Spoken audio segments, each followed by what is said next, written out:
noite!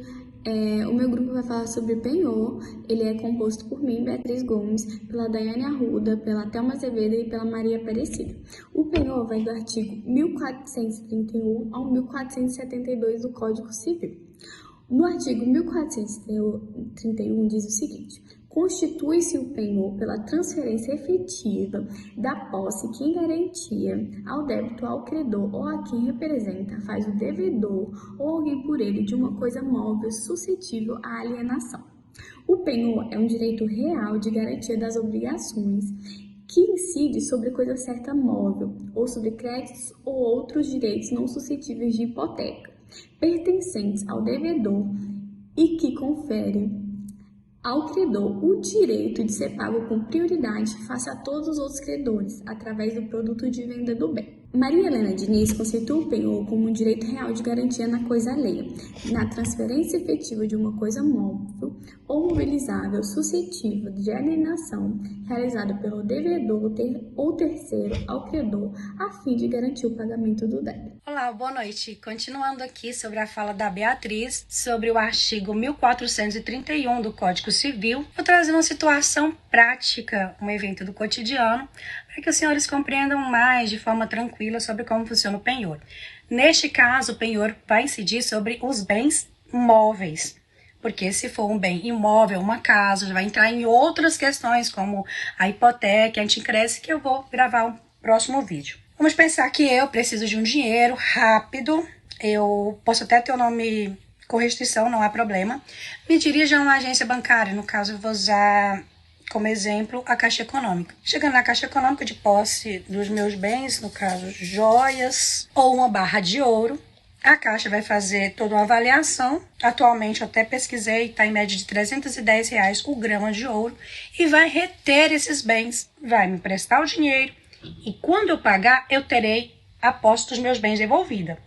Caso eu fique inadimplente, o banco vai leiloar esses valores todos, esses bens todos, e pagar a dívida até que esteja satisfeita. Então, provavelmente, os meus bens serão sempre a mais o valor que eu peguei de empréstimo. Mas não é todo caso onde o credor pignoratício vai reter os bens do devedor pignoratício. Tem algumas situações que permitem que eu fique com esse bem, que é o caso de um carro. Eu posso penhorar meu carro desde que ele não esteja alienado a uma outra agência, pegar esse dinheiro, ter o prazo para pagar, e não pagando, o banco vai solicitar a devolução desse carro, vai fazer um penhor, não importa o meio. Se vai ser um acordo legal, eu vou entregar o carro, ou de repente ele vai ser apreendido.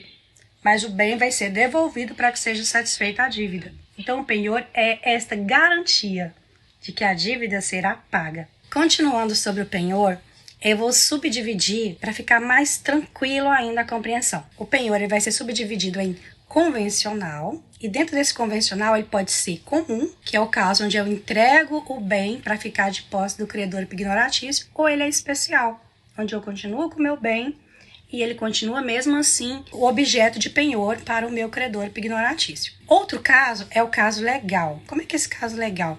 O caso legal é quando eu tenho um bem e eu estou num hotel e acontece alguma coisa, eu destruí alguma situação lá e causei danos, e o dono do hotel vai pegar algum bem meu e vai penhorar para que aquele prejuízo seja ressarcido. Outro caso aqui, continuando sobre o penhor, lá no artigo 1432 do Código Civil, fala que o instrumento do penhor deverá ser levado a registro por qualquer um dos contratantes. O do penhor comum será registrado no cartório de títulos e documentos. Então, o penhor ele precisa ser registrado. Não tem acordo tácito. Eu entreguei aqui, pode acontecer isso? Pode, mas no caso você não está fazendo penhor, você está fazendo algo que chama-se dor de cabeça.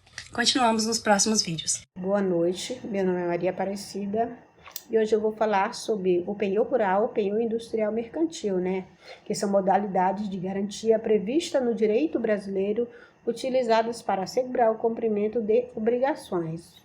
O penhor rural, né? O penhor rural é uma forma de garantia que recai sobre bens móveis relacionados à atividade rural, como máquinas, implementos agrícolas, estoque de produtos, até mesmo a produção futura. A sua regulamentação está prevista no Código Civil e na legislação específica, né, que trata da agricultura. Os principais pontos incluem natureza dos bens, que abrange os bens móveis que estão ligados à exploração rural, o registro, né, que deve ser registro do imóvel para ter eficácia contra terceiro, o uso, né?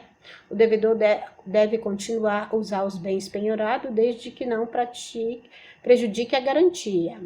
E o penhor industrial mercantil? O penhor industrial mercantil refere-se à garantia sobre bens utilizados, né, em atividades industriais comerciais, como máquinas, mercadorias e produtos acabados. É regulamentado principalmente pelo Código Civil e pela Lei de Falência. Dos principais aspectos inclui bens penhorados, inclui máquinas, equipamentos, matérias-primas, produtos em estoque, registros, assim como o penhor rural, é necessário registro para garantir a eficácia da garantia. O direito do credor, né? O credor deve vender os bens penhorados em caso de inadimplência, respeitando os direitos do devedor. Ambas as modalidades visam proteger o credor, permitindo que ele tenha uma garantia real em caso de não cumprimento de obrigação. A escolha entre penhor rural, industrial e mercantil depende da natureza dos bens envolvidos e da atividade. Falando ainda sobre a exceção, nós temos o penhor rural. Nesse penhor rural, eu posso continuar com o meu bem, se eu penhorei uma máquina agrícola, se eu penhorei o gado.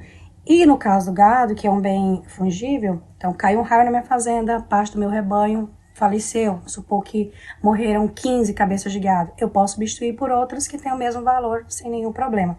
O bem continua comigo e eu pagando o meu empréstimo, continuo de posse do meu bem. Eu não pagando o empréstimo, o banco pode executar e levar o meu gado embora. Eu quero falar um pouco sobre penhor, anticrese e hipoteca, né? O penhor, que é uma garantia real, onde um bem móvel ele é entregue ao credor como forma de assegurar o cumprimento de uma obrigação. O penhor é regido principalmente pelos artigos 1431 a 1442 do Código Civil Brasileiro. É importante destacar que, para que o penhor seja válido, é necessário que haja um contrato e a entrega do bem ao credor ou a um terceiro, né? O penhor pode ser utilizado de diversas situações, né? Como um empréstimo, onde o bem é penhorado, serve como uma espécie de seguro para o credor. Em caso de inadimplemento, o credor tem o direito de vender o bem penhorado para satisfazer uma dívida. Essa modalidade de garantia é bastante comum em transações comerciais e financeiras. Já a anticrese é um instituto de direito civil brasileiro que se refere a um tipo de garantia real. No contexto da anticrese, um devedor entrega um bem móvel ao credor como forma de assegurar o cumprimento de uma obrigação, geralmente uma dívida, né? O credor, por sua vez, tem o direito de usufruir do bem até que a dívida seja quitada.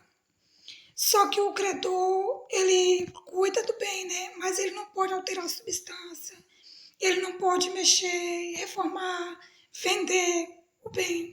Ele só vai cuidar do bem até que a dívida seja quitada. E quando o pagamento, né, da dívida, aí cessa esse contrato que eles têm, né? Então, ele tem que devolver o imóvel para o dono. E nós também temos a hipoteca, né? Ela é diferente do penhor, por ser uma garantia real sobre bens imóveis. A hipoteca é regida pelos artigos 1473 a 1503 do Código Civil e permite ao devedor manter a posse do bem, enquanto o credor tem um direito real sobre ela. O fato de o devedor continuar utilizando o imóvel é uma das características que torna a hipoteca atraente, né, na operação de créditos. A hipoteca é frequentemente utilizada em financiamentos de imóveis onde o bem adquirido é dado como garantia ao banco ou instituição financeira. Caso o devedor não cumpra suas obrigações, o credor pode promover uma execução da hipoteca e assim obter a satisfação de uma dívida através de um imóvel. Então, essas diferenças, né, entre hipoteca, anticrese e o penhor.